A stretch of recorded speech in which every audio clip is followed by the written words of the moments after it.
وأصلي على رسوله الكريم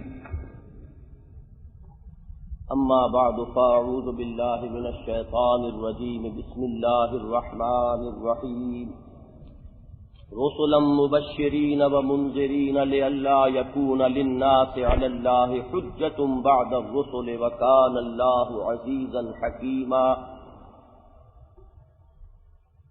وقال تبارك وتعالى وما أرسلناك إلا مبشرا ونذيرا وقال تبارك وتعالى هو الذي أرسل رسوله بالهدى ودين الحق ليظهره على الدين كله وكفى بالله شهيدا صدق الله العظيم رب اشرح لي صدري ويسر لي أمري واحلل عقدة من لساني يفقهوا قولي اللهم ألهمنا رشدنا واعصمنا من شرور أنفسنا اللهم أرنا الحق حقا وارزقنا اتباعه وأرنا الباطل باطلا وارزقنا اجتنابه آمین یا رب العالمین۔ حضرات، سیرت النبی اور تاریخ اسلام کے موضوع پر 7 تقریروں کے سلسلے کا آغاز آج ہو رہا ہے۔ اس کے اعلان کے ضمن میں آپ میں سے بعض حضرات نے ایک فقرہ پڑھا ہوگا کہ کسی قوم کی تاریخ اس کے افراد کو خود شناسی کی دولت عطا کرتی، یعنی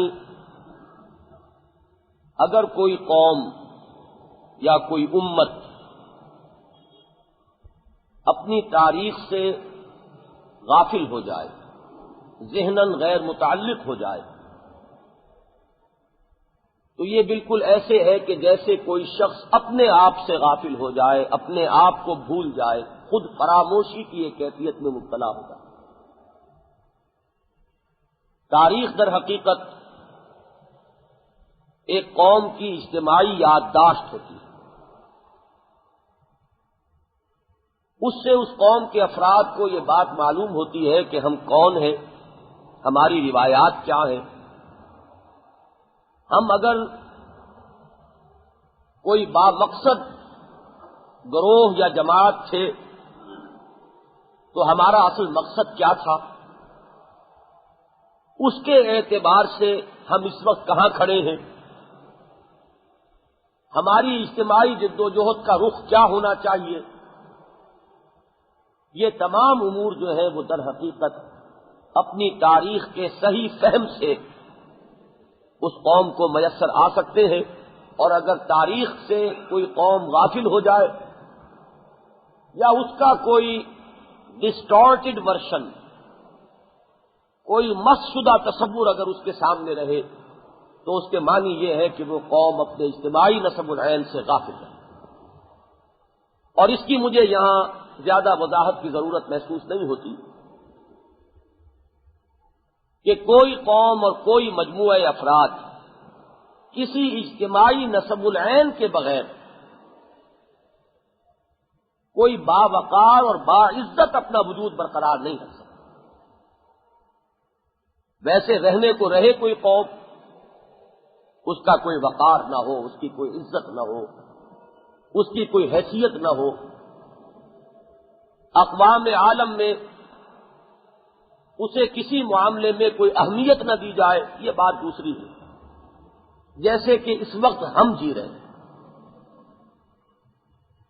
لیکن باعزت باوقار قوم وہی ہوگی کہ جس کے سامنے کوئی نہ کوئی اجتماعی نسب العین۔ تو اس سلسلہ تقاریر کی اصل غرض و غایت یہی ہے۔ وہ جو علامہ اقبال کا ایک شعر مشہور ہے کہ اپنی خودی پہچان او غافل افغان۔ تو یہی بات ایک مسلمان نوجوان سے کہی جانے والی ہے کہ وہ اپنے آپ کو پہچانے، میں کون ہوں، کس ملت کس امت سے میرا تعلق ہے، اس کا اجتماعی نسب العین کیا ہے، میرا ماضی کتنا شاندار تھا، میرے اسلاف کی روایات کتنی عظیم تھیں، میں کتنے عظیم ورثے کا وارث ہوں، اور میرے سامنے جد و جہد اور اجتماعی صحیح کے لیے نقشہ کیا۔ کبھی اے نوجوان مسلم تدبر بھی کیا تو نے، وہ کیا گردوں تھا تو جس کا ہے ٹوٹا ہوا تارا۔ یہ تمام باتیں وہ ہیں کہ جو درس قرآن کے ضمن میں بھی وقتاً فوقتاً سامنے آتی رہی ہیں، اس لیے کہ درس قرآن کا مقصد بھی یہی ہے کہ ہم سمجھیں کہ بحیثیت امت مسلمہ ہمارا مقام کیا ہے، ہمارے فرائض کیا ہے، اور یہی در حقیقت پیش نظر ہے اس سلسلہ تقاریر سے بھی کہ یہ بات سیرت کے حوالے سے اور تاریخ کے حوالے سے بھی مبرہن ہو کر مدلل ہو کر سامنے آئے۔ یعنی مقصد وہی ہے جو علامہ اقبال نے بیان کیا کہ نغمہ کجا و من کجا ساز سخن بہانائی سوئے قطار می کشم ناقہ بے زمام را۔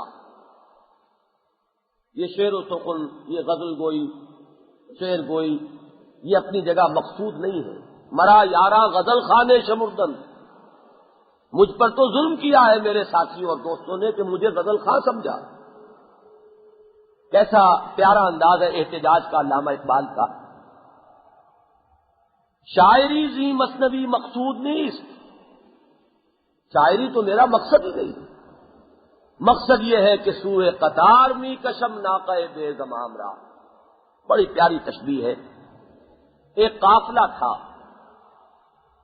وہ قافلہ ایک منزل کی طرف گامزن تھا، اس کی اونٹنیاں منتشر ہو گئی ہیں، جس کا جدھر منہ اٹھا وہ ادھر کو چل پڑی، قافلہ درہم برہم ہو گیا۔ سوئے قطار میں کشم ناقہ بے زمام را، مقصود اس سب سے یہ ہے کہ پھر وہ قافلہ وجود میں آئے، اسی سمت میں اپنے سفر کا آغاز کر سکے، معلوم ہو کہ اس قافلے کی منزل کون سی ہے، ادھر قدم سے قدم ملا کر یہ امت اس کی طرف بڑھ سکے، مقصود۔ ہماری تاریخ اگر اسے تاریخ اسلام کہا جائے تو یہ ذہن میں رکھیے وہ اتنی ہی پرانی ہے جتنی کہ نوع انسانی کی تاریخ۔ یہ مغالطہ کچھ لوگوں کے ذہن میں ہے کہ اسلام کا آغاز نبی اکرم صلی اللہ علیہ وسلم سے ہوا، یہ بہت بڑا مغالطہ ہے۔ اسلام کی تاریخ شروع ہوتی ہے حضرت آدم علیہ السلام، اس لیے کہ حضور قرآن پہلا انسان، پہلا نبی بھی تھا علیہ الصلوۃ والسلام۔ تو گویا کہ تاریخ نبوت تاریخ آدمیت ہے، اور اس کو آپ چاہیں تو تاریخ اسلام کہہ لیں۔ ایک ہی دین تھا، شرع لکم من الدین ما وصى به نوحا والذی اوحینا الیک وما وصینا به ابراہیم وموسیٰ وعیسیٰ ان اقیموا الدین ولا تتفرقوا فیہ۔ سورہ شورى کی اس آیت میں اس حقیقت کو واضح کیا گیا، اے مسلمانوں تمہارے لیے وہی دین ہم نے معین کیا ہے جس کی وصیت اور تاکید ہم نے نوح کو کی تھی، جو ہے نبی ہم نے آپ کی طرف وحی کیا، جس کی وصیت و تاکید ہم نے ابراہیم کو کی، موسیٰ کو کی، عیسیٰ کو کی علی نبینا علیہ الصلوۃ والسلام۔ یہ ایک ہی دین ہے، اور تمہارا فرض کیا ہے؟ ان اقیموا الدین ولا تتفرقوا فیہ، اس دین کو قائم کرو، قائم رکھو، اور اس کے بارے میں آپس میں تفرقے میں مبتلا ہے. تو دین ایک ہی ہے، دین اسلام. تو تاریخ اسلام کا آغاز یوں تو ہوا حضرت آدم علیہ السلام سے، اور جیسا کہ میں نے عرض کیا تاریخ نبوت ہی تاریخ آدمی ہے. البتہ امت مسلمہ کی تاریخ علی صاحب الصلاۃ والسلام، اس کا آغاز ہوگا محمد الرسول اللہ صلی اللہ علیہ وسلم، یعنی امت محمد علی صاحب الصلاۃ والسلام کی جو تاریخ ہے اس کا ہم آغاز کریں گے حضور کی سیرت سے. اس کا سبب یہ بھی ہے کہ اس امت کا جو ہسٹوریکل رول ہے، اب یہ الفاظ غیر ارادی طور پر میری زبان پر آئے ہیں، لیکن یہ ایک بڑی مشہور کتاب کا عنوان ہے، the historical role of Islam, M.N. Roy کی کتاب. اس امت کی تاریخ کو نبی اکرم صلی اللہ علیہ وسلم کی سیرت کے پس منظر ہی میں سمجھا جا سکتا ہے. اس کا ایک کانٹیکسٹ ہے، اس کا ایک پس منظر ہے. اگر اس کو صحیح طور پر نہ سمجھا جائے تو اس امت کی تاریخ کا صحیح فہم حاصل نہیں کیا جا سکتا. آپ اس کے مختلف ادوار کا تعین نہیں کر سکتے کہ ان کا کیا مقام ہے، کیا رتبہ ہے. مثلا ایک مشہور قول حضور کا صلی اللہ علیہ وسلم اکثر خطبات جمعہ میں نقل ہوتا ہے، خیر القرون قرنی ثم الذین یلونہم ثم الذین یلونہم. اس کا تعین ہوتا ہے در حقیقت نبی اکرم صلی اللہ علیہ وسلم کے مشن کے اعتبار سے، آپ کے مقصد بعثت کے اعتبار سے. اس لیے کہ اس خیر القرون یعنی دور نبوی کے بعد دور خلافت راشدہ ہے. دور خلافت راشدہ کا اصل مقام اور مرتبہ کس اعتبار سے، اس کی اصل فضیلت کی بنا کیا ہے، اس کا رول کیا ہے، اس کا کنٹریبیوشن کیا ہے، اس کو سمجھا جا سکتا ہے صرف اس وقت جبکہ خود نبی اکرم صلی اللہ علیہ وسلم کے مقصد بعثت کو سمجھ لیا. اس کے بعد مسلمانوں کی تاریخ یا کسی قوم کی تاریخ نہیں ہے. اس میں بہت سی اقوام کی تاریخ شامل ہے. اگر لفظ قوم استعمال کرنا ہے تو عربوں کی تاریخ اس کا جز ہے، ترکان سلجوقی کی تاریخ اس کا جز ہے،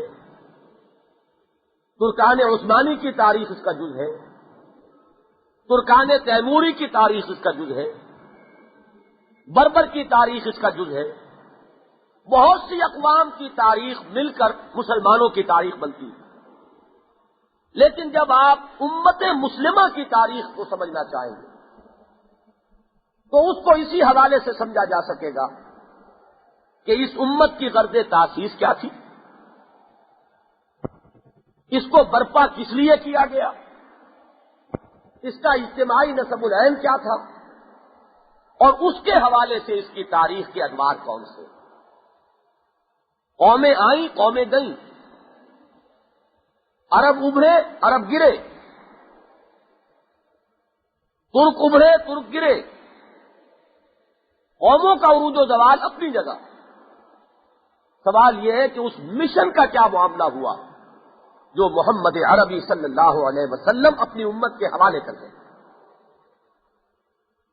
اور پھر اس کے حوالے سے معین کیا جائے کہ آج ہم کہاں کھڑے ہیں. ہمارے مسائل گوناگون ہیں، متنوع ہیں، طرح طرح کے ہیں، لیکن اصل مسئلہ وہ جیسے کہ حدیث میں الفاظ آئے ہیں، من جعل ہمومہ ہمم واحدا ہم الآخرہ. جو شخص اپنے تمام تفکرات کو ایک فکر میں گم کر دے، یعنی آخرت کا فکر، اللہ تعالیٰ اس کے تمام تفکرات کو دور فرما دے گا، اس کی ساری ضروریات کی کفالت وہ خود فرمائے. اسی طرح امت کے مسائل بہت ہیں، لیکن ان میں جو اصل مسئلہ ہے اس کا شعور ہو، اس کا تعین ہو، اس کو سمجھا جائے. اور یہ بات سامنے آ جائے کہ بقیہ سارے مسائل اس ایک مسئلے میں گم ہو سکتے ہیں، بلکہ سب مسائل پیدا اس لیے ہوئے ہیں کہ اس ایک مسئلے سے اغماس بڑھتا گیا ہے، اس کو ترک کیا گیا ہے۔ اگر یہ بات سامنے آئے تو یہ ہے در حقیقت تاریخ کے مطالعے کا کوئی فائدہ، اور میں کوشش کروں گا کہ انہی مسائل پر اس خاص پس منظر میں آپ کے سامنے اپنے کچھ خیالات بیان کروں۔ جیسا کہ میں نے عرض کیا، ہمارے نزدیک تو پوری تاریخ انسانی بھی تاریخ نبوت ہے، اور پھر مسلمانوں کی تاریخ جو ہے اس کے لیے تو جڑ اور اساس اور بنیاد جو ہے وہ سیرت محمدی ہے علیہ الصلوۃ والسلام۔ تو سب سے پہلے ہم یہ سمجھیں گے کہ از روئے قرآن بعثت انبیاء کا مقصد کیا ہے، سلسلہ رسالت کی غرض و غایت کیا ہے۔ اس کے بعد انشاءاللہ اس پر گفتگو ہوگی کہ نبوت و رسالت کا جو اتمام ہوا ہے اور تکمیل ہوئی ہے محمد الرسول اللہ صلی اللہ علیہ وسلم پر،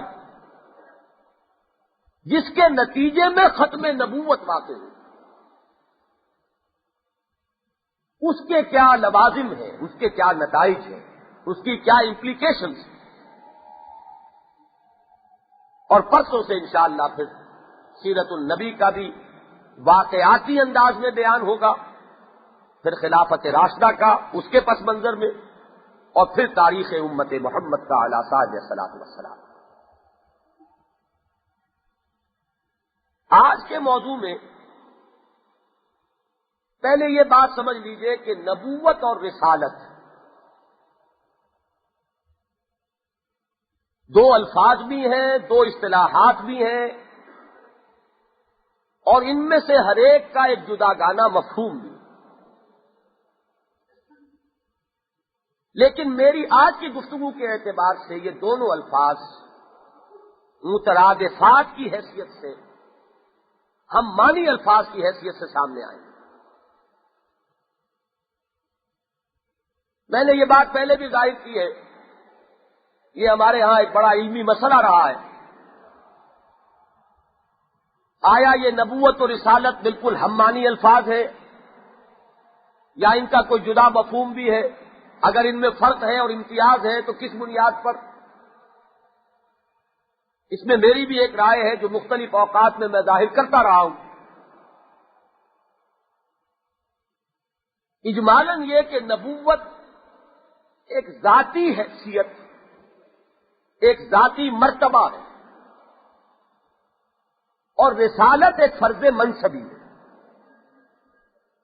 اس کو منصب سے تعبیر کیجئے اور نبوت کو مرتبے سے تعبیر کیجئے۔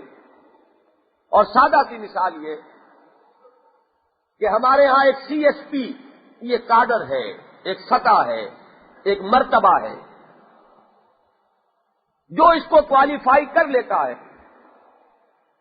اب وہ ایک خاص سطح پر آ گیا، اب اسے کہیں اپوائنٹ کیا جائے گا، کہیں وہ ڈی سی ساہیوال ہو سکتا ہے کہ کہیں وہ سیکریٹری لگ جائے، کاڈر اس کا معین ہے کہ وہ سی ایس پی۔ نبوت وہ مرتبہ ہے اور رسالت وہ تعیین ہے کسی قوم کی طرف جب معین طور پر بھیجا گیا، ذاتی حیثیت میں وہ نبی ہے اور اس منصب کے اعتبار سے وہ رسول ہے۔ یہ بات تو ہمارے ہاں مجمع علیہ ہے کہ ہر رسول تو لازماً نبی بھی ہوتا ہے، ہر نبی رسول نہیں ہوتا، اور یہ بات سمجھ میں آ جائے گی کہ ذاتی حیثیت میں وہ نبی ہے، لیکن جب ان کا تعین ہو گیا اذهب الى فرعون، اب وہ رسول، رسولا الى بنی اسرائیل، حضرت عیسیٰ علی نبینا علیہ الصلوۃ والسلام، تعین ہوتا ہے ادھر جاؤ، اس قوم کی طرف، اس شہر کی طرف الی مدین اخاہم شعیبا، عاد کی طرف حضرت ہود. تو یہ جو رسالت ہے اس میں الی ضرور ہوگا. کس کی طرف؟ لیکن اپنی ذاتی حیثیت میں وہ نبی. دیکھیے ان دونوں الفاظ کو ایک آیت میں کیسے سمویا ہے حضور کے بارے میں. یا ایھا النبی انا ارسلناک شاہدا ومبشرا ونذیرا وداعیا الی اللہ باذنہ وسراجا. اے نبی ہم نے بھیجا ہے آپ کو، ذاتی اپنی حیثیت میں نبی اور بھیجے جانے کی حیثیت میں رسول. یہاں یہ فرض ذہن میں رکھیے کہ بقیہ تمام انبیاء کسی قوم معین قوم کی طرف بھیجے گئے، اور حضور کے بارے میں قرآن نے اسی لیے صراحت کی کہ وما ارسلناک الا کافۃ للناس بشیرا ونذیرا. بہرحال میں آج نبوت کے موضوع پر گفتگو نہیں کروں گا. یہ اپنی جگہ ایک بڑا مستقل اور بڑا طویل مضمون ہے. مراتب چہار گانا، انبیاء، صدیقین، شہداء، صالحین، ان میں سب سے اونچا رتبہ جو ہے وہ نبوت کا. میری آج کی گفتگو ہے در حقیقت منصب رسالت سے متعلق. اس کی غرض و غایت کیا ہے؟ اس کو سمجھنے کے لیے پہلے جو ایمان باللہ، ایمان بالآخرہ، ایمان بالرسالہ، ان تینوں کے مابین جو منطقی ربط اور تعلق ہے ذرا اس پر غور کرنا. اس لیے کہ رسالت اصل میں جز ہے. ایمان بالرسالت اس کل کا ایک جز ہے، اور اجزاء جو ہیں یہ تینوں باہم مربوط ہیں، ان کا بڑا گہرا منطقی ربط ہے. ایمان باللہ اور ایمان بالآخرہ کا ایک نتیجہ جو نکلتا ہے، بہت سے اس کے پہلو ہیں. حیات انسانی کے بارے میں ان دونوں کو جمع کرنے سے ایک بات معین ہوتی ہے. نظریہ حیات کہہ لیں، نظریہ زندگی کہہ لیں، کہ انسانی زندگی یہ صرف 50-60 سال نہیں ہے، بلکہ انسانی زندگی ایک بڑا طویل سفر ہے. تو اسے پیمانہ امرود و فردا سے نہ ناپ، جاویداں پہم دما ہر دم جمع ہے. اصل زندگی جو ہے وہ موت کے بعد ہے. دیکھیے یہ ہے اصل میں انقلابی جو نتیجہ مترتب ہوتا ہے ایمان کا. وَإِنَّ الدَّارَ الْآخِرَةَ لَهِيَ الْحَيَوَانُ لَوْ كَانُوا يَعْلَمُونَ. اصل زندگی تو آخرت کی زندگی ہے، کاش کہ انہیں معلوم. زمین و آسمان کا فرق کس سے واقع ہوا؟ ایک شخص کے نزدیک اصل زندگی یہ ہے یہاں پیدائش سے لے کر موت تک، اور ایک کے نزدیک یہ تو کتاب زندگی کا دیباچہ ہے، مقدمہ ہے، تمہید ہے. اصل زندگی موت کے بعد. اب جو اصل زندگی ہے وَالْآخِرَةُ خَيْرٌ وَأَبْقَىٰ، اس کا کل دار و مدار عافیت میں انسان رہے گا یا تکلیف میں رہے گا. روح و ریحان و جنت و نعیم اس کا نصیب بنیں گے، یا تسلیت و جحیم اس کا انجام بنے گا. ابد الآباد تک کی راحت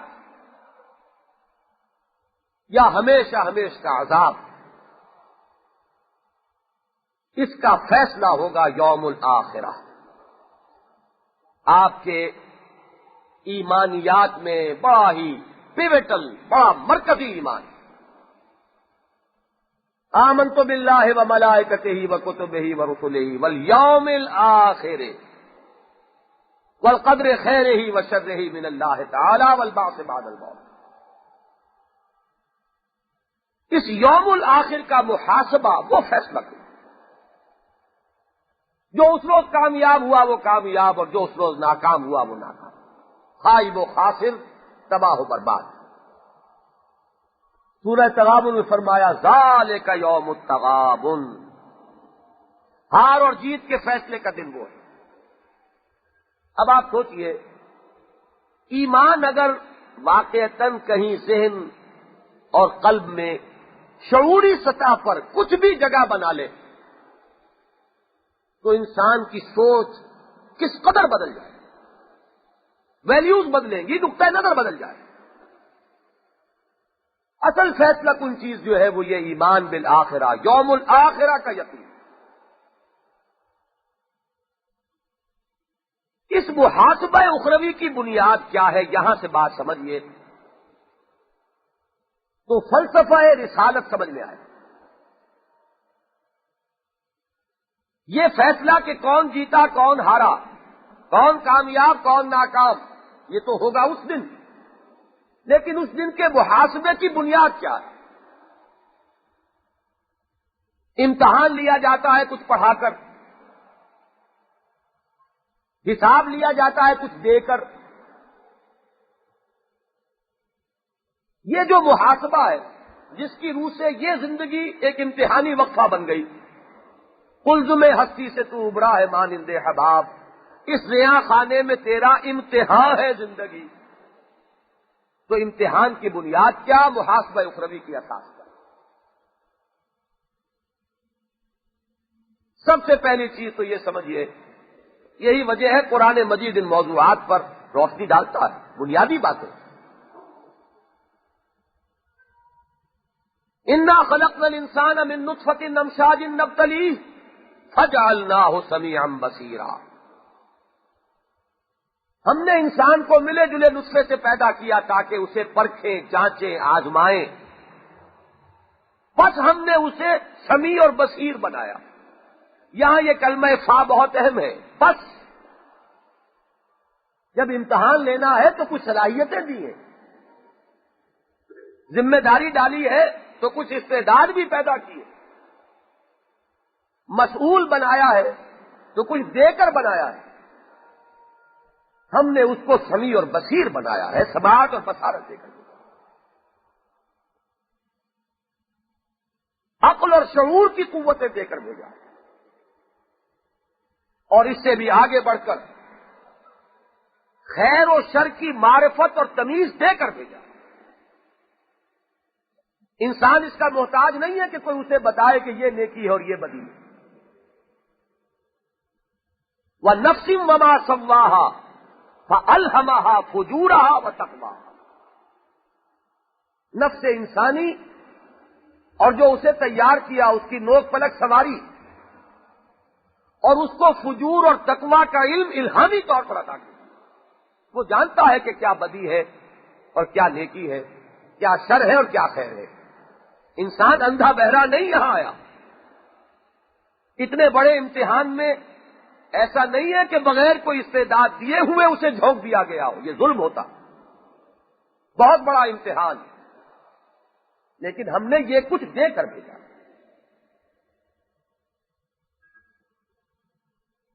انسان کے اندر کچھ داعیات شر بھی ہیں، ان النفس لامارۃ بالسوء، لیکن اسی کے اندر وہ روح ملکوتی بھی ہے جو اسے بلندی کی طرف، نیکی کی طرف، خیر کی طرف، عالم ملکوت کی طرف کھینچتی ہے،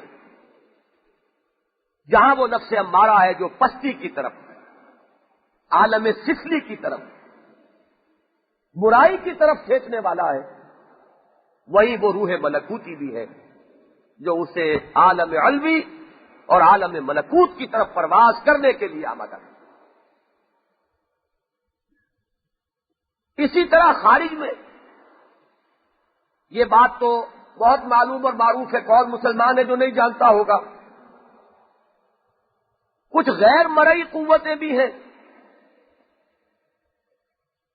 کہ جو انسان کو شر کی طرف بلانے والی ہے۔ جنات ہیں، ان کا گرو ابلیس لعین ہے، شر کی طرف بلانے والا، برائی کو مزین کرنے والا، بے حیائی کی رغبت دلانے والا، نفرتیں اور کدورتیں پیدا کرنے والا۔ انما یرید الشیطان ان یوقع بینکم العداوۃ والبغضاء فی الخمر والمیسر۔ ان الشیطان یعدکم الفقر ویأمرکم بالفحشاء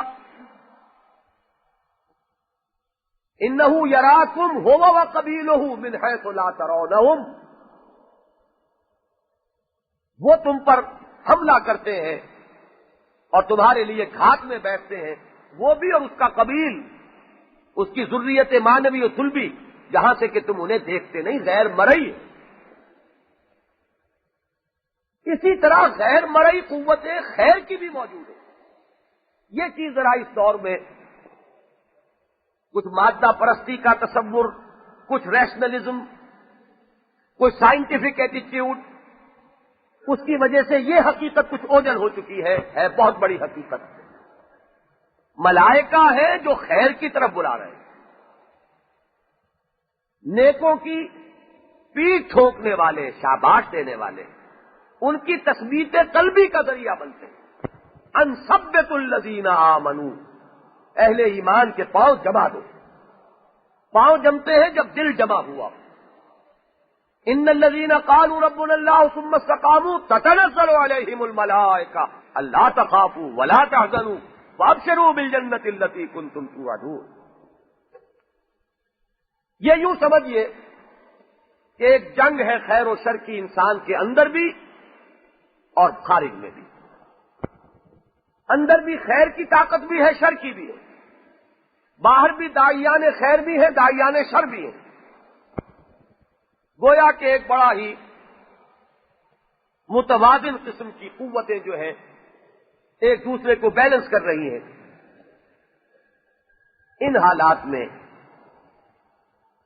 جبکہ شر کی طاقت ہے تو خیر کی طاقت ہے۔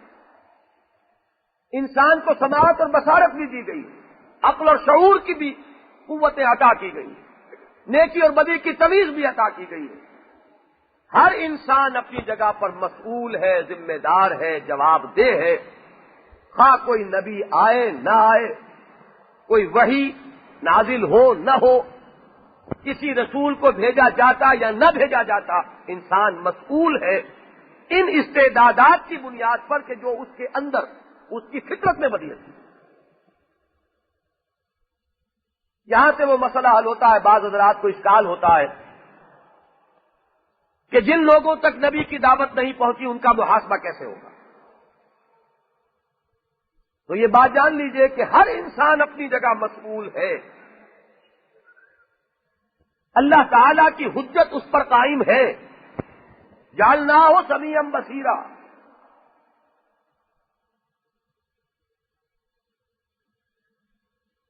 وَنَفْسٍ وَمَا سَوَّاهَا فَأَلْهَمَهَا فُجُورَهَا وَتَقْوَاهَا۔ اس کی بنیاد پر وہ ذمہ دار ہے، مسئول۔ بلکہ عادل کا تقاضا یہی تھا، اس کے بعد اوپر کوئی اور ہدایت، کوئی نبوت، کوئی رسالت، کوئی وحی۔ عدل کا تقاضا یہ نہیں ہے۔ عدل تو یہ ہے کہ خیر اور شر کے داعیات تمہارے اندر بھی رکھیے، اب تم ذمہ دار ہو، جدھر جا رہے ہو اس کا تمہیں بدلہ مل کر رہے گا، سزا ہو یا جزا۔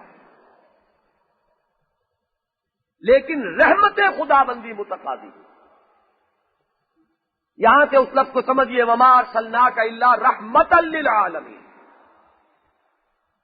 نبوت و رسالت در حقیقت رحمت خدا بندی کا مظہر ہے، عدل خدا بندی کا نہیں۔ عدل خدا بندی جو ہے وہ تو اس اعتبار سے بھی مکمل ہے کہ تمہیں امتحان میں ڈالا ہے تو بالکل نہتا نہیں ڈالا ہے، غیر مسلح نہیں ڈالا ہے، بغیر کچھ دیے نہیں اس آزمائش میں مبتلا کیا، بلکہ ہم نے یہ سب کچھ تمہیں دے کر بھیجا۔ انبیاء کرام، اور یہاں میں وہ لفظ نبوت و رسالت مترادفات کے طور پر بول رہا ہوں، ان کی بعثت جو ہوتی ہے وہ در حقیقت اتمام حجت ہے۔ اور اس کو انسان کو بالکل اس کے پاس کوئی عذر، کوئی بہانہ، کوئی حجت، کوئی دلیل باقی نہ رہے اپنی غلط روی۔ اس کو آپ چاہے تو قطع عذر کہہ لیں، چاہے تو اتمام حجت ہے۔ میں نے آج آیت پڑھی سورہ نساء کی، یہ بڑی اہم آیات میں سے ہے، اور اس مقام پر بہت سے انبیاء رسول کا نام بنام ذکر کیا گیا،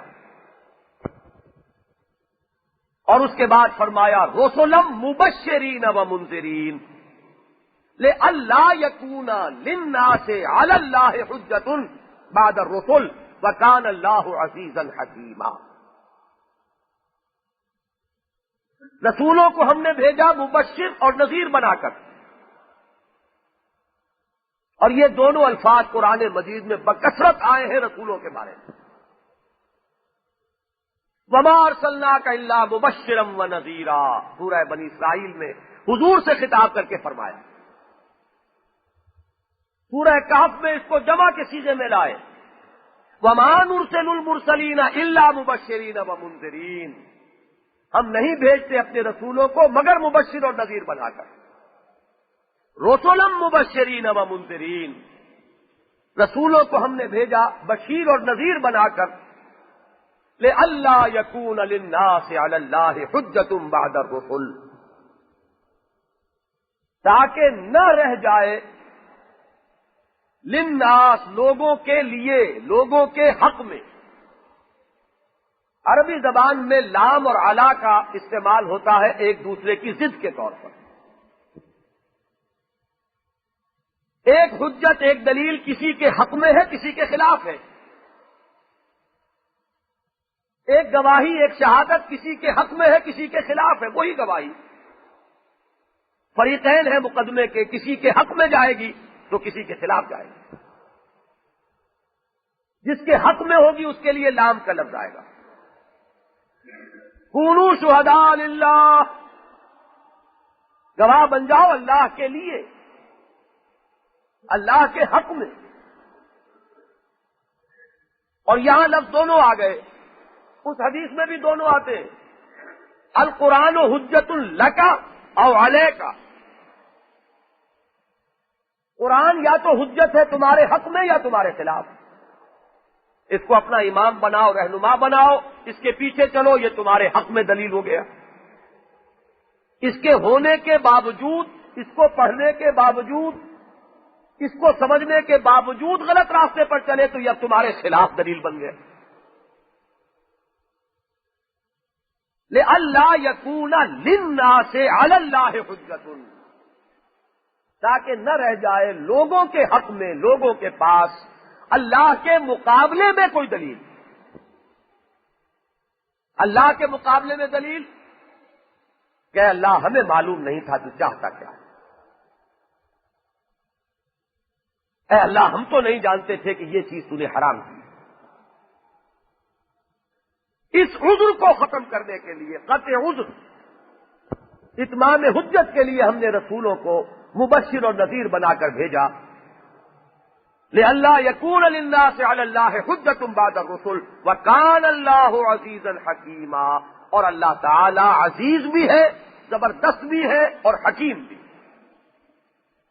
عزیز ہے، زبردست ہے، مختار مطلق ہے، جیسے چاہے محاسبہ کرے، جیسے چاہے پوچھ گچھ کرے، کوئی اس پر اعتراض نہیں کر سکتا، لیکن حکیم بھی ہے، اس نے اپنے محاسبے کے لیے یہ بنیادیں ہیں جو معین ہیں، یہ اس کی حکمت کا مطلب۔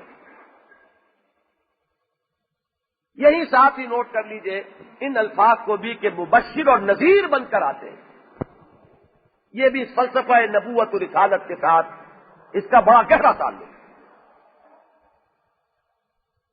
قرآن کے نزدیک ہیومن ول، انسانی ارادہ آزاد ہے، اما شاکرم و اما کفورا، چاہے تو انسان شکر گزاری کی روش اختیار کرے، فرما برداری کی روش اختیار کرے، چاہے تو کفران نعمت کی روش اختیار کرے، سرکشی اور بغاوت کی راہ اختیار کرے، یہ دونوں راستے کھلے ہیں۔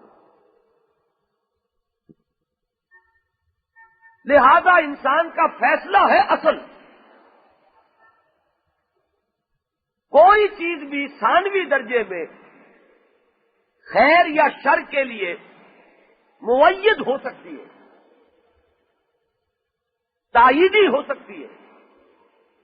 انسان کے لیے کوئی پہلو نہ کسی داعی شر کو کوئی اختیار حاصل ہے اور نہ کسی داعی خیر کو کوئی اختیار ہے۔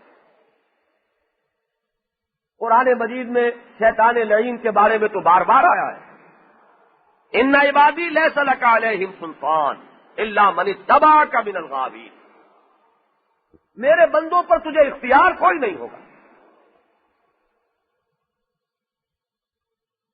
سوائے ان کے جو خود تیرا اتباع کریں، جو غاوون میں سے ہو،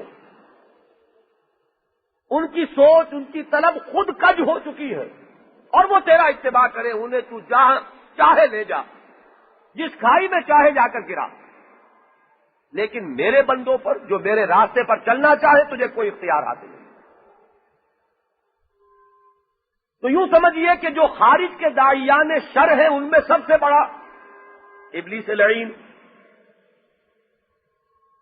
اور خارج کے داعیان خیر جو ہیں اس میں جو اتمام حجت کے درجے میں نبوت اور رسالت، اور وہ جو اپنے معراج کو پہنچی محمد الرسول اللہ صلی اللہ علیہ وسلم کی شخصیت مبارکہ میں، ان کو بھی صاف صاف سنا دیا گیا کہ انک لا تہدی من احببت ولکن اللہ یہدی من یشاء، اے نبی آپ کو اختیار نہیں ہے کہ آپ جسے چاہیں ہدایت دیں، یہ تو اللہ ہدایت دے سکتا ہے جس کو چاہے، اس نے بھی اپنی اس ہدایت کا یہ ضابطہ بنایا ہوا ہے، جو ہدایت کا طالب ہوتا ہے اسے ہدایت دیتا ہے۔ والذین جاہدوا فینا لنہدینہم سبلنا، زبردستی وہ ہدایت پر کسی کو نہیں لاتا۔ تو اب یہ ایمان باللہ اور ایمان بالآخرہ اور ایمان بالرسالت کا باہمی ربط و تعلق، رسالت اصل میں اتمام حجت کے لیے، رسالت اصل میں قطع عذر کے لیے ہے۔ انسان اگرچہ ایز شخص بذات ہی مسئول ہے، جواب دہ ہے، ذمہ دار ہے، ان استعدادات کی بنیاد پر کہ جو اس میں ودیت کی گئی ہے، جن سے مسلح کر کے اسے اس امتحان میں ڈالا گیا ہے، لیکن اس پر رحمت خداوندی کا یہ تقاضا ہوا کہ اس پر اور اتمام حجت کر دیا جائے، حق کو واضح کیا جائے، انبیاء آئے فطرت کی براہین اور دلائل سے اور کلام الہی کے نور سے لوگوں کو اندھیروں سے نور کی طرف، روشنی کی طرف نکالے، اجالے میں لائیں، حق کی راہ کو روشن کرے، اجاگر کرے، انفرادی اور اجتماعی سطح پر اس کا ایک عملی نمونہ پیش کرے، تاکہ اب یہ سمجھ لیجئے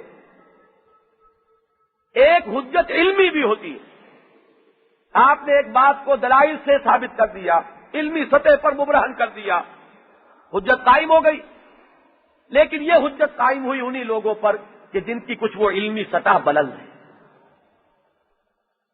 جو اس دلیل کی ویلیو پر، اس کی بنیاد پر سمجھ پائیں گے۔ اس کے بعد ایک اور بڑی وسیع نوع انسانی کی تعداد وہ ہوگی کہ جو شاید اس علمی سطح پر بات کو نہ سمجھ سکے، لیکن اگر اس کا کوئی عملی نمونہ پیش کر دیا جائے تو وہ سمجھ جائے، بات سامنے آ جائے گی، کھل جائے گی۔ لہذا انبیاء کرام حق کی دعوت دیتے قولاً اور اس کا نمونہ پیش کرتے تھے عملاً، اور یہ نمونہ انفرادی سطح پر بھی، اجتماعی سطح پر، اور اس سب کا جو حاصل ہے وہ قرآن مجید کی اصطلاح میں ہے شہادت۔ اس لفظ کو بھی آج ذرا اچھی طرح سمجھیے، قرآن مجید کی روح سے شہادت کا لفظ مستعمل ہوا ہے انبیاء کرام کے فرض منصبی کی ادائیگی کے لیے۔ یہ لفظ اس معنی میں کہ مقتول فی سبیل اللہ کے معنی میں پورے قرآن میں نہیں آیا۔ عجیب بات ہے، اس کی نفی میں نہیں کرتا، حدیث میں آیا ہے اور کس معنی میں آیا وہ میں ابھی واضح کروں گا، لیکن اس حقیقت کو پہلے نوٹ کیجئے کہ پورے قرآن مجید میں لفظ شہادت یا شہید اس معنی میں نہیں آیا۔ صرف ایک آیت ہے سورہ آل عمران کی جہاں یہ معنی لینے کی گنجائش موجود ہے، وَيَتَّخِذَ مِنكُمْ شُهَدَاءَ، بس یہاں امکان ہے، یہاں بھی لازم نہیں۔ چنانچہ قرآن مجید میں اللہ کی راہ میں قتل ہونے کا مضمون آیا ہے، بار بار آیا، لیکن وہاں لفظ شہادت یا شہید نہیں ہے۔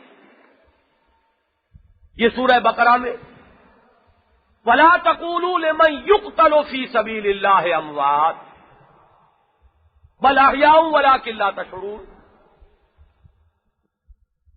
وَمَا مُحَمَّدٌ إِلَّا رَسُولٌ قَدْ خَلَتْ مِن قَبْلِهِ الرُّسُلُ أَفَإِن مَاتَ أَوْ قُتِلَ انقلبتم عَلَىٰ أَعْقَابِكُمْ وَمَن يَنقلب عَلَىٰ عَقِبَيْهِ فَلَن يَضُرَّ اللَّهَ شَيْئًا، وہی قتل فی سبیل اللہ۔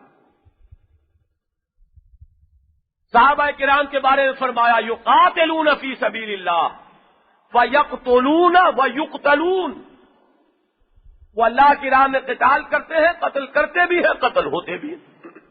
لفظ شہید یا شہادت نہیں۔ حضور کی ایک دعا آتی ہے، دعا یا ایک خواہش کا اظہار، لَوَدِدتُّ أَنْ أُقْتَلَ فِي سَبِيلِ اللَّهِ ثُمَّ أُحْيَىٰ ثُمَّ أُقْتَلَ ثُمَّ أُحْيَىٰ ثُمَّ أُقْتَلَ ثُمَّ أُحْيَىٰ، میری بڑی ہی تمنا ہے، بڑی خواہش ہے، میں اللہ کی راہ میں قتل ہو جاؤں، پھر مجھے زندہ کیا جائے، پھر اللہ کی راہ میں قتل کیا جاؤں، پھر مجھے زندہ کر دیا جائے، پھر اللہ کی راہ میں قتل ہو جاؤں، 3 مرتبہ، لیکن لفظ شہید کہیں نہیں۔ لفظ شہید جو قرآن میں آتا ہے وہ اس مضمون کی وضاحت کے لیے جو ابھی میں نے بیان کیا، اتمام حجت خلق خدا پر کر دینا، یہ ہے اصل شہادت۔ گواہی دے دینا اللہ کی طرف سے، حق کی گواہی، صداقت کی گواہی، توحید کی گواہی، رسالت کی گواہی، بعث بعد الموت کی گواہی، جزا و سزا کی گواہی، جنت اور دوزخ کی حقانیت کی گواہی، یہ گواہی ہے در حقیقت کہ جس کا دینے والا گواہ ہے اللہ کا، اور یہ وہ گواہی ہے جس کے لیے اللہ کے رسول مبعوث ہوئے۔ میں گواہی دیتا ہوں کہ اللہ ایک ہے، اس کے سوا کوئی معبود نہیں، اشہد ان لا الہ الا اللہ وحدہ لا شریک لہ، یہ ہے شہادت۔ یہ شہادت قول سے ہوئی، اور اگر اسی کی آپ نے گواہی اپنی زندگی میں دے دی،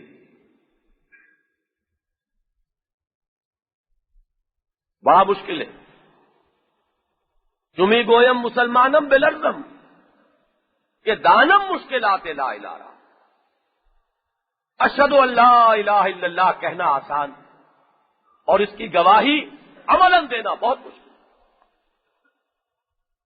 حضرت بلال کا اور جرم کیا تھا؟ یہی گواہی تھی جرم،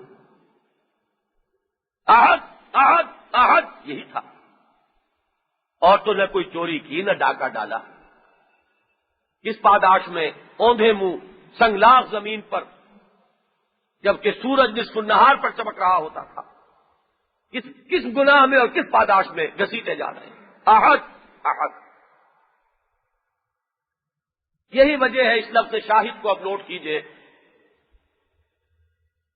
جب نبی اپنی دعوت سے، اپنے قول سے، اپنے عمل سے اللہ کی توحید وحدانیت کی گواہی، آخرت کی گواہی، حق اور صداقت کی گواہی، عدل اور انصاف کی گواہی دے دیتا ہے، تو گویا کہ اس نے حجت قائم کر دی نسل انسانی پر، نوع انسانی پر، اور اس کے لیے اب لفظ ہے شہادت۔ انا ارسلنا الیکم رسولا شاہدا علیکم کما ارسلنا الی فرعون رسولا، ہم نے بھیج دیا ہے تمہاری طرف اپنا رسول صلی اللہ علیہ وسلم تم پر گواہ بنا کر، جیسے کہ ہم نے بھیجا تھا فرعون کی طرف ایک رسول، یعنی حضرت موسیٰ علی نبینا علیہ الصلوۃ والسلام۔ یہی لفظ شاہد، یا ایھا النبی انا ارسلناک شاہدا ومبشرا ونذیرا وداعیا الی اللہ باذنہ وسراجا منیرا۔ اے نبی، ہم نے بھیجا ہے آپ کو شاہد بنا کر، مبشر بنا کر، نذیر بنا کر، اور اللہ کی طرف بلانے والا بنا کر اس کے حکم سے، اور ہدایت کا ایک روشن چراغ بنا کر۔ ان تمام حیثیتوں میں مقدم اور اہم ترین لفظ شاہد۔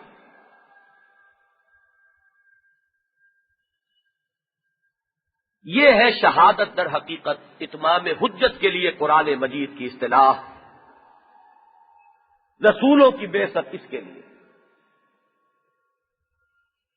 اسی کا ظہور ہوگا قیامت میں، جب امتوں کی جواب دہی ہوگی۔ ایسے محسوس ہوتا ہے کہ ایک محاسبہ اس عدالت اخروی میں اجتماعی سطح پر ہوگا، امتوں کے معاملات طے ہوں گے۔ اس کو آپ کلیکٹو اکاؤنٹیبلٹی کہہ لیجئے، اور اس کے بعد مرحلہ آئے گا وَكُلُّهُمْ آتِيهِ يَوْمَ الْقِيَامَةِ فَرْدًا، ہر شخص کو جواب دہی کر دی۔ جب وہ محاسبہ امتوں کی سطح پر ہوگا، یہ بھی سورہ نساء کی آیت ہے، فَكَيْفَ إِذَا جِئْنَا مِنْ كُلِّ أُمَّةٍ بِشَهِيدٍ وَجِئْنَا بِكَ عَلَىٰ هَٰؤُلَاءِ شَهِيدًا۔ اے نبی، کیسا ہوگا اس دن، کیا ہوگا اس دن، کیا بیتے گی اس دن، جبکہ ہم ہر قوم پر، ہر امت پر ایک گواہ کھڑا کریں گے اور آپ کو گواہ بنا کر لائیں گے ان کے خلاف۔ یہاں وہ لفظ علا جو ہے وہ نوٹ کیجئے، میں نے اسی لیے پہلے یہ وضاحت کی تھی کہ علا آتا ہے مخالفت، خلاف کے لیے۔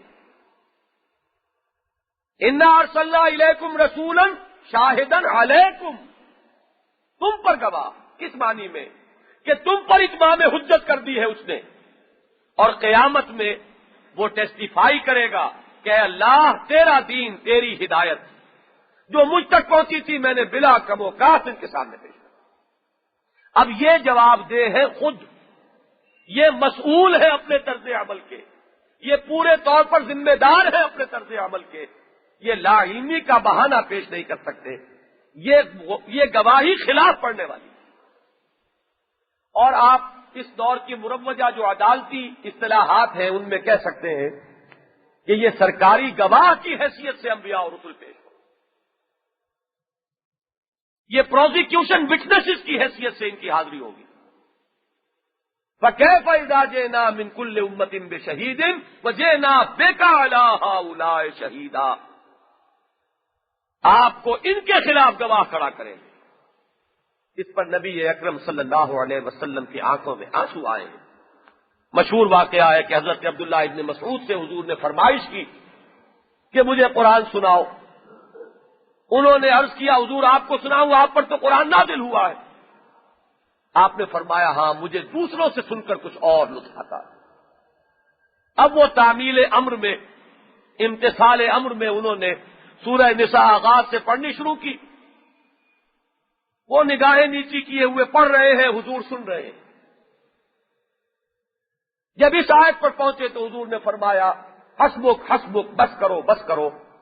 اور حضرت عبداللہ ابن مسعود فرماتے ہیں کہ میں نے جو نگاہیں اٹھا کر دیکھا تو نبی اکرم صلی اللہ علیہ وسلم کے آنکھوں سے آنسو جاری۔ فَكَيْفَ إِذَا جِئْنَا مِنْ كُلِّ أُمَّةٍ بِشَهِيدٍ وَجِئْنَا بِكَ عَلَىٰ هَٰؤُلَاءِ شَهِيدًا۔ اب آپ نوٹ کیجئے، یہ قافلہ نبوت و رسالت چلتا رہا۔ اللہ کے رسول آتے رہے، حجت قائم کرتے رہے۔ اسی فلسفہ رسالت کے اعتبار سے یہ مسئلہ بھی اہم ہے کہ رسول کے آنے کے بعد چونکہ حجت آخری درجے میں قائم ہو جاتی تھی، لہذا جس قوم کے پاس رسول بھیج دیا جاتا تھا اب اس کو کوئی رعایت نہیں دی جاتی، اس کے لیے گویا کہ آخری عدالت کا فیصلہ بن کر رسول آتا تھا۔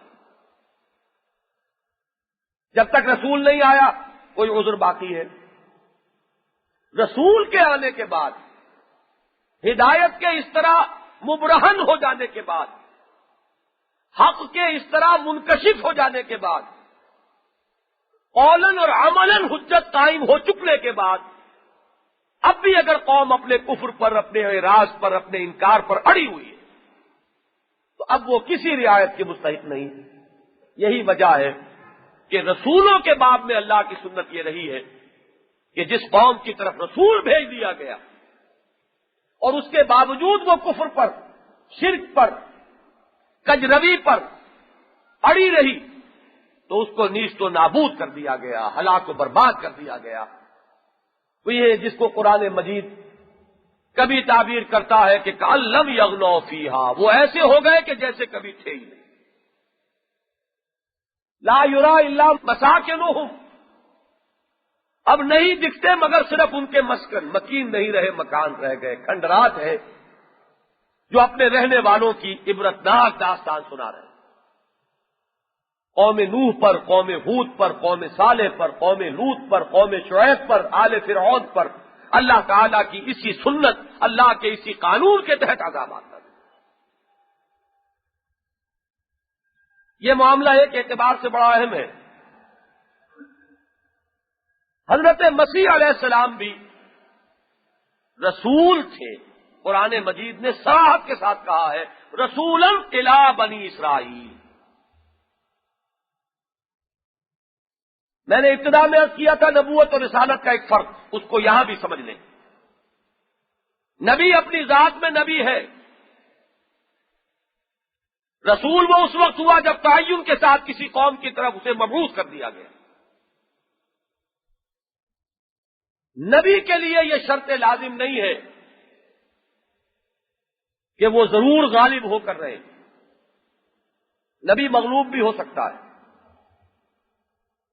نبی قتل بھی ہو سکتا ہے۔ حضرت یحییٰ قتل ہو گئے علیہ الصلوۃ والسلام۔ رسول کبھی مغلوب نہیں ہو سکتا۔ فرض سمجھ لیجئے ایک سپاہی جب وہ وردی میں ہوتا ہے وہ حکومت کا نمائندہ ہوتا ہے۔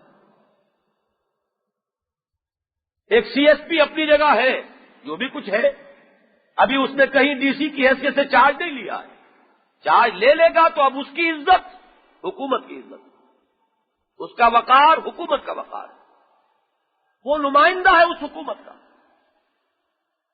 نبی ہونے کی حیثیت سے اپنا رتبہ اس کا بہت بلند ہے، لیکن اس کے معاملے میں اللہ کا وہ قانون نہیں ہے۔ نبی مغلوب ہو سکتا ہے، نبی قتل ہو سکتا ہے، اور ہوئے ہیں۔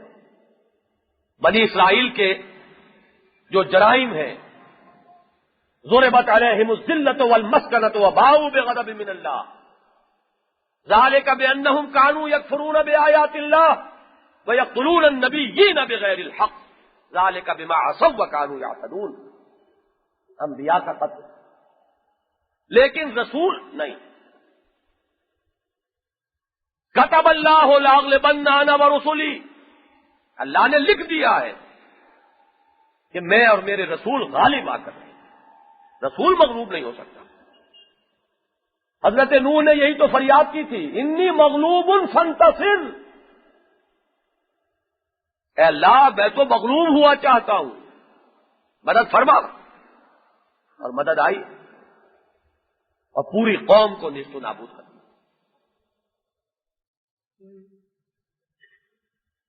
وَلَقَدْ سَبَقَتْ كَلِمَتُنَا لِعِبَادِنَا الْمُرْسَلِينَ أَنَّهُمْ لَهُمُ الْمَنْصُورُونَ وَإِنَّ جُنْدَنَا لَهُمُ الْغَالِبُونَ۔ تو رسولوں کا معاملہ یہ ہے، وہ آتے ہیں تو قوم کے لیے عدالت بن کر آتے ہیں، قوم انکار کرتی ہے، اس کو نیست و نابود کیا جاتا ہے، اور رسول جو ہے وہ غالب ہوتا ہے۔ حضرت مسیح علیہ السلام کے معاملے میں اگر یہ نہ مانا جائے کہ ان کو دوبارہ دنیا میں آنا ہے، نزول مسیح، تو یہ قانون ٹوٹتا ہے، وہ تو پھر مغلوب ہوئے۔ اور جس قوم کی طرف انہیں بھیجا گیا وہ اپنے کفر کے باوجود نیست و نابود نہیں ہوئی. کفر بھی کیسا کفر؟ اللہ کے جلیل القدر پیغمبر کو کافر انہوں نے کہا، مرتد انہوں نے کہا، جادوگر انہوں نے کہا، اپنی حد تک تو سولی پر چڑھوا کر دم لیا، اور پھر بھی وہ موجود. یہ قانون ہے در حقیقت جس کو پورا ہونا ہے. صرف یوں کہیے کہ وہ ججمنٹ جو ہے وہ ریزروڈ ہے. اللہ تعالیٰ کے ہاں یہ فیصلے، اللہ کے ہاں یہ مدت کوئی بڑی طویل مدت نہیں، وہ فیصلہ ہوگا اور اسی رسول کے ہاتھوں یہ ہلاک و برباد ہوں گے بنفس نفیس. وہ جو علامہ اقبال نے کہا کہ آنے والے سے مسیح ناصری مقصود ہے، یا مجدد جس میں ہو فرزند مریم کے صفات. یہ جو ہمارے ہاں ایک شوشہ چھوڑا گیا ایک جھوٹی نبوت کے لیے راستہ ہموار کرنے کے لیے، کوئی مسیح نہیں، مسیح ابن مریم، عیسیٰ ابن مریم نازل ہو. اور یہ قانون متقاضی ہے انہی کے ہاتھوں، اور احادیث میں اسی کی آپ کو شرح ملتی ہے. ان یہودیوں کا آخری انجام جو ہے کیفر کردار کو اس دنیا میں یہ پہنچیں گے حضرت مسیح کے ہاتھوں. اور یہ نقشہ بھی کھینچا گیا ہے کہ ہر پتھر جس کے پیچھے کوئی یہودی چھپے گا وہ پکار کر کہے گا کہ اے روح اللہ، یہ ایک یہودی ہے جو میرے پیچھے چھپا ہوا. اور مقام لد پر دجال اکبر کو حضرت مسیح قتل کریں گے. وہی لڈا ہے جہاں ان کا سب سے بڑا ایئر بیس ہے اس وقت، جہاں انور سادات صاحب ابھی اترے تھے جا کر جب یروشلم گئے. لڈا، اور حدیث میں اس کے لیے لفظ لد ہے. دجال اکبر وہاں سے بھاگنے کی فکر میں ہوگا اور حضرت مسیح اس کو وہاں قتل کرے. بہرحال یہ ایک ضمنی مسئلہ تھا. میں نے چاہا کہ اسی نبوت اور رسالت کی جو بحث آج آئی ہے اس کے حوالے سے اس کو بھی واضح کر دوں. اب لوٹی اصل مضمون کی طرف.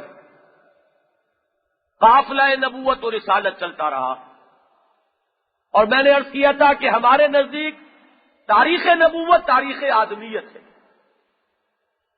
قافلہ انسانیت بھی چل رہا ہے، انسان بھی کچھ منزلیں طے کر رہا ہے.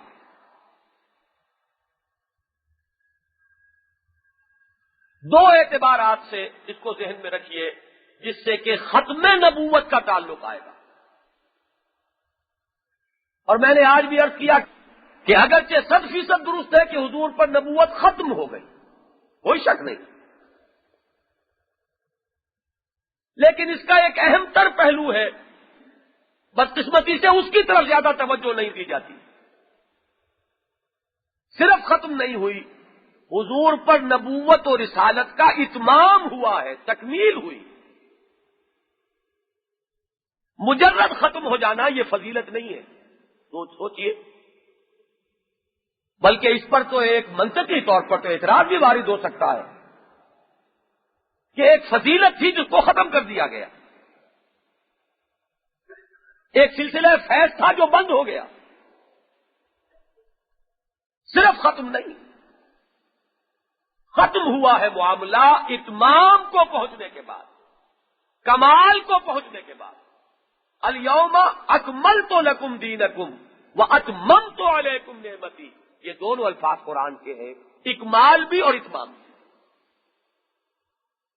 اور حضور نے جو تشبیہ دی ہے، یہ حدیث آپ نے بہت سنی ہوگی کہ میری مثال ختم نبوت کی مثال ایسے ہے، ایسے بہت بڑا ایک محل تھا، تعمیر کیا گیا، اس میں ایک جگہ کچھ رکھنا سا تھا. لوگ دیکھتے تھے اور سوچتے تھے کہ اس عمارت میں یہ کیوں خلا چھوڑ دیا گیا. میرے آنے سے وہ خلا پر ہو گیا، قصر نبوت مکمل ہو گیا، رسالت کی وہ عمارت اپنی تکمیلی مرحلے کو پہنچ گئی. یہ اتمام و تکمیل جو ہے اس کے دو پہلو بڑے اہم. ایک طرف قافلہ نبوت اور ساتھ ساتھ قافلہ انسانیت. قافلہ انسانیت نے دو اعتبارات سے عہد طفولیت سے نکل کر عہد بلوغت میں قدم رکھا. ایک طرف عقلی اعتبار سے، فکری اعتبار سے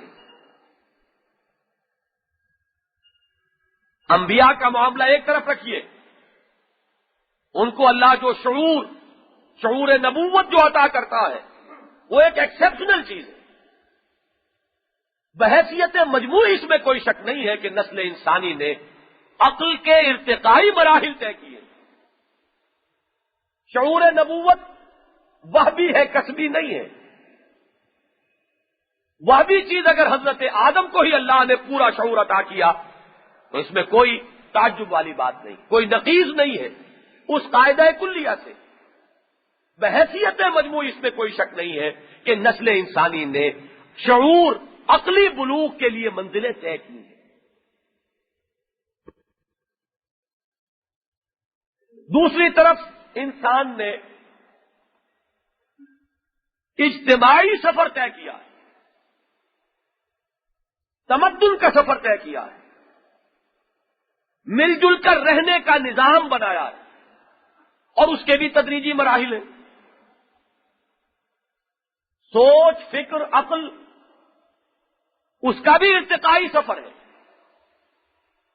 اور اجتماعیت، تہذیب، تمدن، اس کا بھی ایک سفر ہے جو قافلہ انسانی طے کر رہا ہے۔ اور آج سے 1400 برس قبل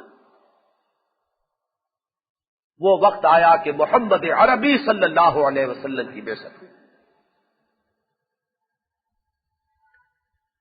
ایک بڑا اہم سوال یہاں پیدا ہو سکتا ہے،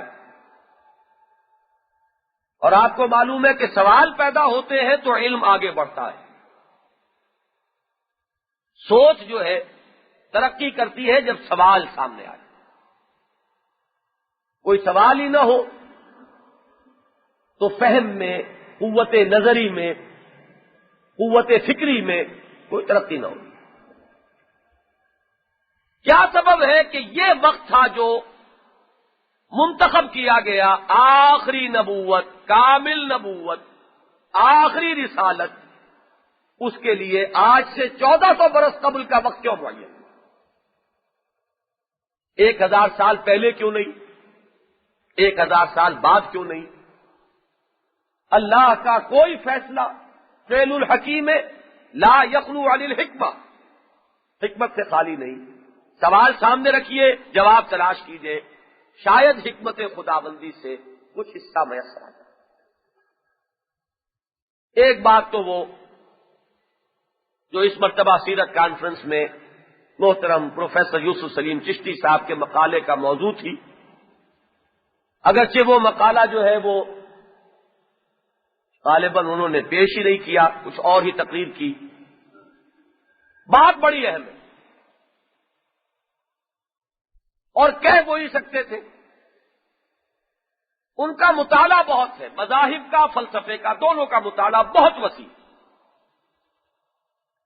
اچانک یہ بات انہوں نے ایک مرتبہ میرے سامنے بیان کی، اور میں نے ان کو توجہ دلائی کہ اس بات کا براہ راست تعلق ختم نبوت سے۔ تاریخ انسانی کے 1200-1300 سال بڑے اہم ہیں اس اعتبار سے کہ انسانی سوچ، انسانی فکر، انسان نے حقیقت نفس الامری تک رسائی لیے جو کوشش کی ہے، جو سعی کی ہے، سوچا ہے، غور کیا ہے، جس کے نتیجے میں مذاہب پیدا ہوئے، مکاتب فلسفہ وجود میں آئے، یہ سارا آپ کو نظر آئے گا 600 یا 700 قبل مسیح سے لے کر اور 600 بعد مسیح تک۔ یونان میں سوچا جا رہا ہے، ہندوستان میں سوچا جا رہا ہے، چین میں سوچا جا رہا ہے، ایران میں سوچا جا رہا ہے۔ سوچ کے تو یہی مرکز ہے۔ ویسے تو انسانی تہذیب اور تمدن کے اعتبار سے مصر کا بھی ایک مقام ہے، لیکن جہاں سوچ کہا جائے، جسے واقعتاً فکر کا نام دیا جا سکے، اس کے یہ 4 مراکز دنیا میں ہیں۔ یونان ہے، ایران ہے، ہندوستان ہے، چین۔ مذاہب پیدا ہوئے، فلسفے پیدا ہوئے، ہر اعتبار سے انسان نے سوچ لیا،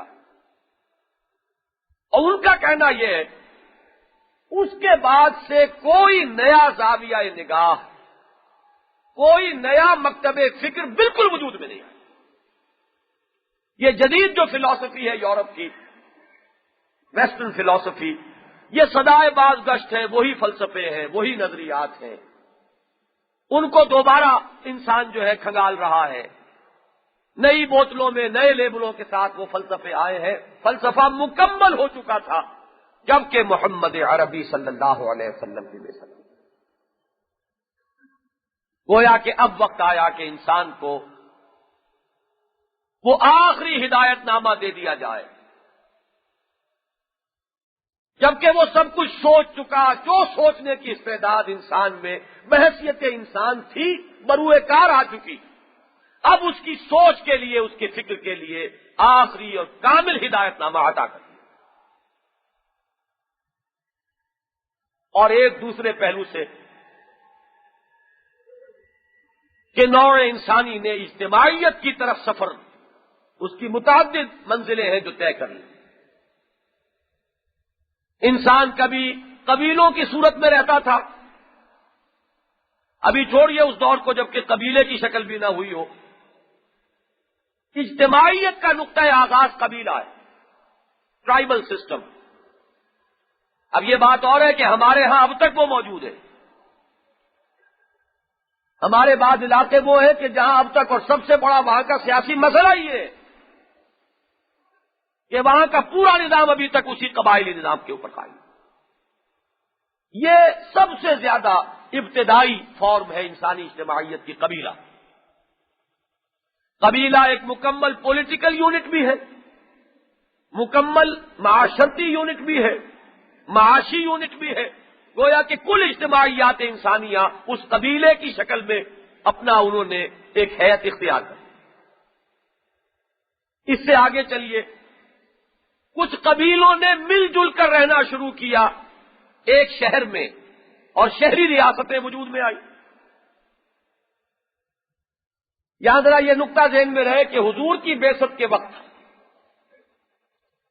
مکہ مکرمہ قبیلے کی سطح پر زندگی بسر کر رہا تھا، صرف ایک قبیلہ۔ مدینہ منورہ اس سے اگلے قدم پر تھا، یہ ایک شہری ریاست تھی، 5 قبیلے وہاں آباد تھے، اور ان کے آپس کے معاملات طے تھے، اس کے اصول معین تھے۔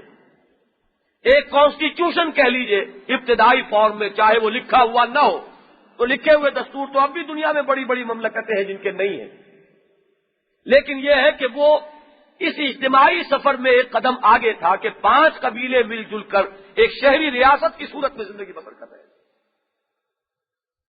اور جس وقت حضور کی بعثت ہوئی ہے، آپ کو معلوم ہے کہ دنیا میں عظیم مملکتیں اور عظیم سلطنتیں قائم ہو چکی تھیں۔ سلطنت فارس، سلطنت روما، یہ جھولا جھولتی رہتی تھی دونوں سلطنتیں۔ کبھی اس کو عروج ہوا تو وہ ذرا پیچھے ہٹ گئی۔ یہ مغربی ایشیا جو ہے، شام اور فلسطین اور یہ ترکی کا یہ علاقہ، یہ گویا کہ کبھی ادھر کبھی ادھر۔ الف لام میم غلبت الروم فی ادنى الارض وهم من بعد غلبهم سيغلبون۔ ان کے درمیان یہ رہتا تھا کہ کبھی یہ آگے بڑھے تو وہ پیچھے ہٹ گئے، وہ آگے بڑھے تو یہ پیچھے ہٹ گئے، لیکن 2 عظیم مملکتیں، 2 عظیم سلطنتیں کئی 100 برس سے دنیا میں قائم، یعنی اجتماعیت انسانی نے وہاں تک سفر طے کر دیا۔ اس کے بعد یہ بات میں عرض کرتا ہوں کہ انسانیت نے صرف ایک قدم آگے اور بڑھایا ہے۔ یہ کانسیپٹ آف اسٹیٹ، ریاست کا تصور، یہ ذرا اس سے آگے ایک ارتقاء آپ کہہ سکتے ہیں، ورنہ واقعہ یہ ہے کہ جب حضور کی بعثت ہوئی ہے تو گویا کہ تہذیب اور تمدن اور اجتماعیات انسانیہ اس سطح تک پہنچ چکے تھے کہ گویا کہ جدید دور کا آغاز ہونے والا تھا، جبکہ اجتماعی گرفت جو ہے انسان کی زندگی پر وہ فیصلہ کن ہو جانے والی، انفرادیت کی بجائے اجتماعیت۔ اس وقت بعثت ہوئی ہے محمد الرسول اللہ صلی اللہ علیہ وسلم۔ اب اس میں وہی اتمام حجت جو رسالت کا اصل بنیادی مقصد ہے، وہی شہادت علی الناس جس کے لیے تمام رسول مبعوث ہوئے، بنیادی طور پر حضور کا مقصد بعثت بھی وہی، لیکن یہ کہ ڈائمینشنز اس کے اب بدل گئی ہیں۔ انسان نے عہد طفولیت سے قدم نکال کر بلوغت اور پختگی کی عمر میں قدم رکھا ہے۔ قافلہ انسانیت وہ ابتدائی منزلیں طے کر کے اب اس دور جدید کے اندر قدم رکھ رہا ہے۔ اس وقت بعثت ہوئی محمد الرسول اللہ صلی اللہ علیہ وسلم کی، اتمام رسالت کے ساتھ، تکمیل نبوت کے ساتھ اور ختم نبوت کے ساتھ۔ اس اتمام رسالت اور تکمیل نبوت اور ختم نبوت کے موضوع پر اور اس کے لوازم کیا ہیں، ان پر انشاءاللہ تعالی اب کل گفتگو ہوگی، اور ساتھ ہی اس اتمام حجت کے لیے کہ جو اس سطح پر ہونی تھی، نبی اکرم صلی اللہ علیہ وسلم نے جس طرح محنت کی ہے، جس طرح جد و جہد کی ہے، جس طرح اس نظام اجتماعی کا ایک نقشہ پیش کیا ہے، اور اس نظام اجتماعی کے نقشے کو عملاً قائم کر کے ہمیشہ کے لیے نوع انسانی پر اتمام حجت کر دیا ہے، یہ ہے کہ جو انشاءاللہ میری کل کی گفتگو کا موضوع ہوگا۔ اقول قولی ھذا واستغفر اللہ لی ولکم ولسائر المسلمین والمسلمات۔